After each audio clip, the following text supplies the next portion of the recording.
Ó Mãe Santíssima, intercedei por nós para que possamos bem compreender os ensinamentos de vosso Divino Filho, nosso Senhor e Salvador Jesus Cristo, e as explicações dos pais da Igreja.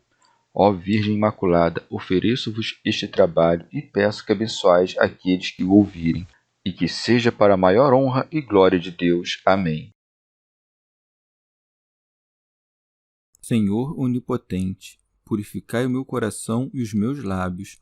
Vós, que purificastes os lábios do profeta Isaías com carvão em brasa, e dignai-vos, por tal modo, purificar-me com a vossa misericórdia, para que possa dignamente anunciar o vosso santo Evangelho.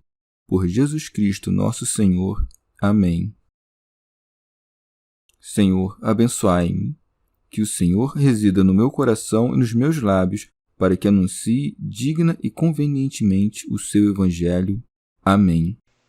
Evangelho de Nosso Senhor Jesus Cristo, segundo São João. A vinda do Paráclito. Jesus disse ainda a seus discípulos: Tenho ainda muito que vos dizer, mas não podeis agora suportar. Quando vier o Espírito da Verdade, ele vos guiará na verdade plena, pois não falará de si mesmo, mas dirá tudo o que tiver ouvido e vos anunciará as coisas futuras. Ele me glorificará, porque receberá do que é meu e vos anunciará. Tudo que o Pai tem é meu. Por isso vos disse, ele receberá do que é meu e vos anunciará. Comentários dos Pais da Igreja. Teofilacto Diócrida. O Senhor, porque assim me dissera, é de vosso interesse que eu parta, agora o desenvolve dizendo, tenho ainda muito que vos dizer, mas não podeis agora suportar. Santo Agostinho.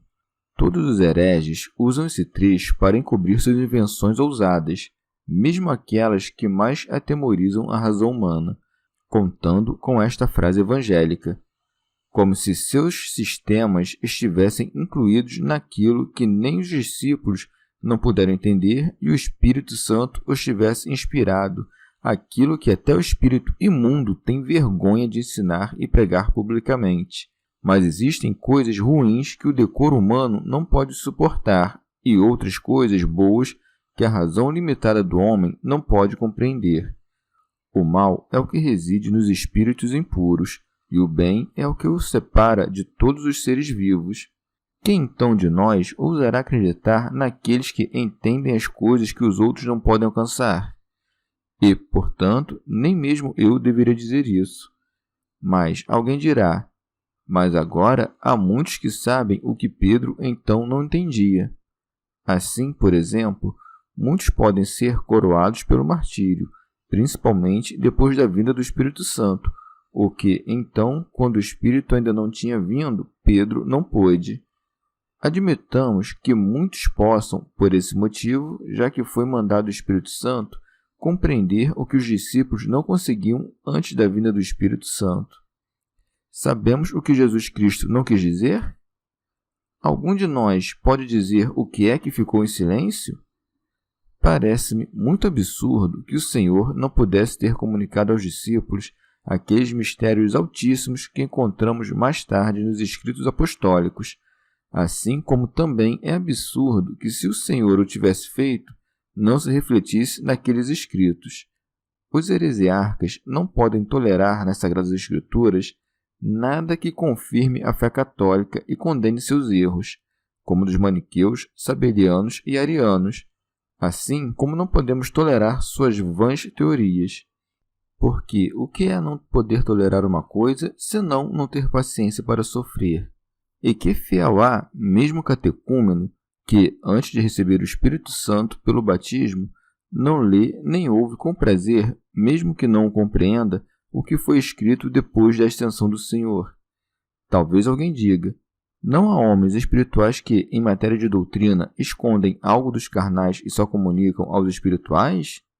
Na verdade, não há necessidade de a doutrina ser escondida como um segredo dos fiéis que não podem entendê-la totalmente, e ensiná-la só aos de maior habilidade, mas de forma alguma os homens espirituais devem silenciar a respeito das coisas espirituais da fé católica aos mundanos, porque deve ser pregada a religião a todos, mas sem discutir a tal ponto de fazer entender os que não têm capacidade.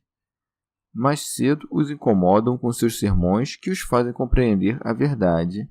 Tampouco se suspeita que segredos seriam aqueles que podem ser ensinados, mas não puderam ser compreendidos pelos discípulos, a menos que o mesmo que qualquer um de nós entenda em matéria de religião, o Senhor queira nos dizer da mesma forma que fala aos anjos. Por que então, mesmo os homens espirituais, como ainda não eram os apóstolos, poderiam entender isso? Porque, mesmo que pode ser conhecido sobre a criação, é muito menos do que o Criador, e ainda assim, quem não o invoca? Uma vez que todos o reconhecem, quem é que o compreende como ele é? Quem, vivendo em carne mortal, pode entender toda a verdade? Quando o apóstolo diz, imperfeitamente conhecemos, é porque o Espírito Santo nos faz alcançar a plenitude do seu conhecimento, do qual o próprio apóstolo diz, então, face a face, não como nesta vida, mas com perfeição, como o Senhor nos prometeu, dizendo, quando vier o Espírito da verdade, ele vos guiará na verdade plena, de cuja promessa, consequentemente, extraímos que sua plenitude está reservada a nós na vida após a morte.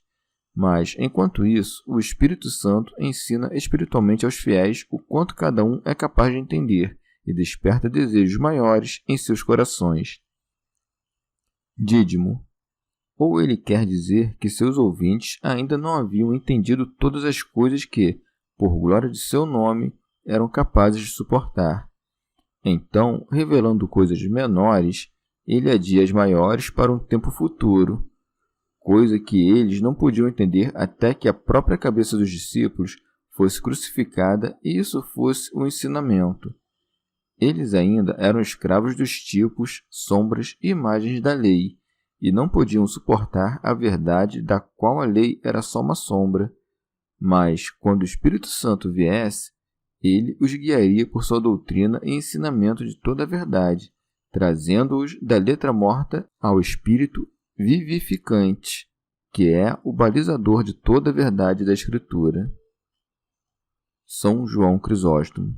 Nosso Senhor, para que os discípulos, ao ouvirem, mas não podeis agora suportar, mas depois, subentende-se, podereis, e o Espírito Santo vos guiará no caminho da verdade integral, não fossem achar que o Espírito Santo era maior que ele, acrescenta, pois não falará de si mesmo, mas dirá tudo o que tiver ouvido. Santo Agostinho. Aqui disse algo semelhante ao que já havia dito a respeito de si. Por mim mesmo, nada posso fazer, eu julgo segundo o que ouço. Mas dizemos que isso pode ser dito sobre o homem. Mas como entender que o Espírito Santo não teve nenhuma fraqueza da criatura? Devemos entender assim, que ele não existe por si, pois o Filho é engendrado pelo Pai e o Espírito Santo procede do Pai. E, quanto à diferença de engendrar e proceder, é longa a explicação e temerário definir. Ouvir é saber, e saber é ser. Porque isso não é pelo Espírito para si mesmo, é de quem procede e de quem vem sua essência. Do mesmo modo, tem o conhecimento e a capacidade de ouvir, que não é outra coisa senão o conhecimento que possui. O Espírito Santo, então, sempre ouve, porque o conhecimento que possui é eterno. Assim, de quem ele procede, ouviu, ouve e ouvirá. Dídimo. E diz, pois não falará de si mesmo, isto é, sem mim e sem a minha vontade e de meu Pai, porque ele não existe por si mesmo, mas pelo Pai e por mim. Como ele existe e fala, vem do Pai e de mim. Fala a verdade, ou seja, inspiro o que o Espírito fala e assim é o Espírito da verdade. Porém, dizer e falar na Trindade não é segundo o nosso modo de entender, mas segundo a forma incorpórea das naturezas, e especialmente da Trindade, que põe a sua vontade no coração dos crentes dignos de ouvir a sua voz. O Pai que fala e o Filho que escuta significam o consentimento e a identidade da natureza entre os dois, Mas o Espírito Santo, que é o Espírito da verdade e sabedoria, não pode, quando o Filho fala, ouvir o que não sabe antes, em atenção ao que vem do Filho, isto é, a verdade que procede da verdade, o Consolador que vem do Consolador. Deus Espírito da verdade procede de Deus Pai e Deus Filho. Finalmente, para que ninguém separe a vontade e a união do Pai e do Filho, está escrito: mas gerá tudo o que tiver ouvido. Santo Agostinho. Disso não se infere que o Espírito Santo seja menor que o Pai e o Filho. Isso foi dito dele pelo motivo de que procede do Pai. Não vos inquiete que o verbo tiver ouvido esteja no tempo futuro. É um tiver ouvido eterno, porque o conhecimento nele transmitido é também eterno.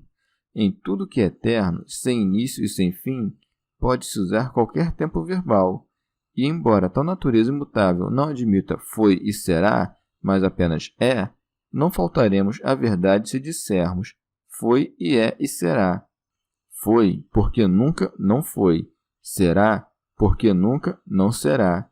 É, porque sempre é. Dídimo. Por meio do Espírito da Verdade, é concedido aos santos varões o conhecimento das coisas futuras.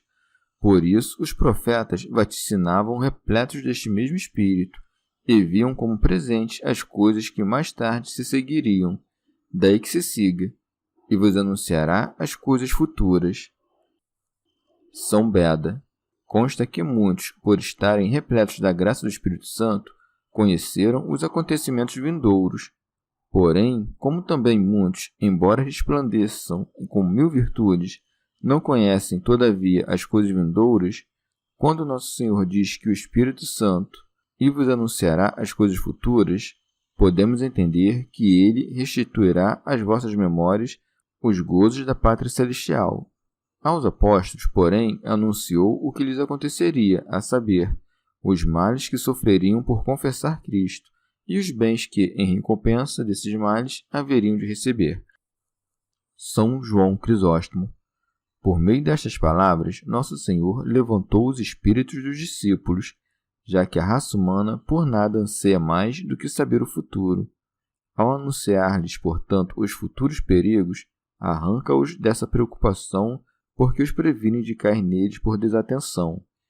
Em seguida, mostrando que poderia dizer-lhes a verdade integral a que os levará o Espírito Santo, acrescenta: ele me glorificará. Santo Agostinho.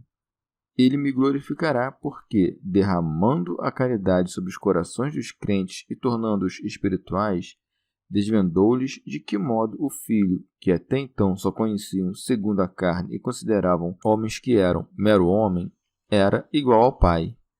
Ou ainda porque, depois que a caridade derramada pelo Espírito Santo os encheu de fé e escorraçou o medo, então anunciaram Cristo aos homens, divulgando sua fama por toda a terra.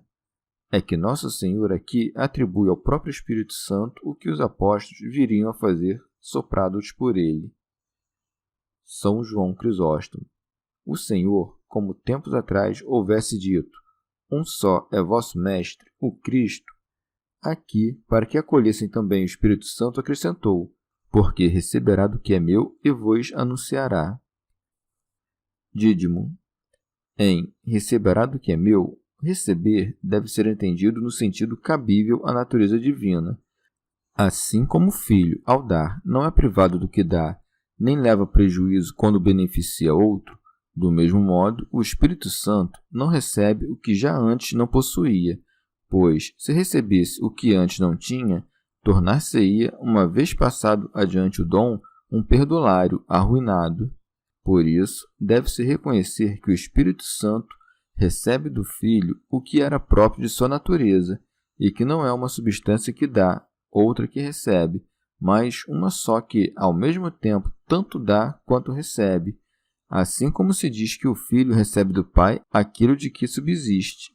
Com efeito, nem é o Filho outra coisa senão o que lhe é dado pelo Pai, nem é outra a substância do Espírito Santo, senão o que é dado pelo Filho. Santo Agostinho. Não é porque o Filho recebe a natureza do Pai e o Espírito Santo a recebe do Filho que, conforme pensaram alguns hereges, o Espírito Santo seja menor que o Filho, como se essa comunicação de natureza se desse do grau mais alto ao mais baixo.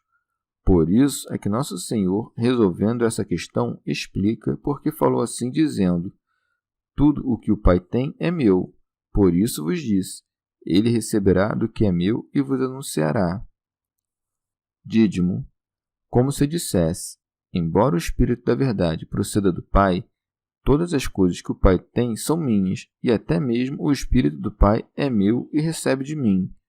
Ao ouvir isso, tenha cautela. Não se trata de uma coisa ou uma propriedade do que o Pai e o Filho possuem. Aquilo que o Pai possui de acordo com a sua substância, ou seja, sua eternidade, imutabilidade, bondade, é isso que o Filho também possui, para além das armadilhas dos lógicos que dizem, portanto, que o Pai é o Filho. Se ele realmente tivesse dito: tudo o que Deus tem é meu, a impiedade poderia ter aproveitado a ocasião para aparecer. Mas quando ele disse: tudo o que o Pai tem é meu, por usar o nome do Pai, ele se declara o Filho, e sendo Filho, ele não usurpa a paternidade, embora pela graça da adoção ele seja o Pai de muitos santos. Santo Hilário de Poitiers. Nosso Senhor, portanto, não deixou de forma incerta: o Paráclito é do Pai ou do Filho, pois ele é enviado pelo Filho e por ele procede do Pai. Pergunto se proceder do Filho e proceder do Pai é a mesma coisa. Certamente, proceder do Filho deve ser considerado uma e a mesma coisa com proceder do Pai, porque quando ele diz: tudo que o Pai tem é meu, portanto, diz eu, que ele procederá. Ele mostra aqui que as coisas foram procedidas dele, porque todas as coisas que o Pai tem são suas, mas procedem do Filho também. Essa unidade não tem diversidade, nem importa de quem procede, visto que aquilo que é dado pelo Pai é também dado pelo Filho. Chegamos ao fim de mais um dia de comentários da Catena Áurea. Muito obrigado por ficarem até aqui, que Nossa Senhora derrame suas graças sobre nós e até amanhã.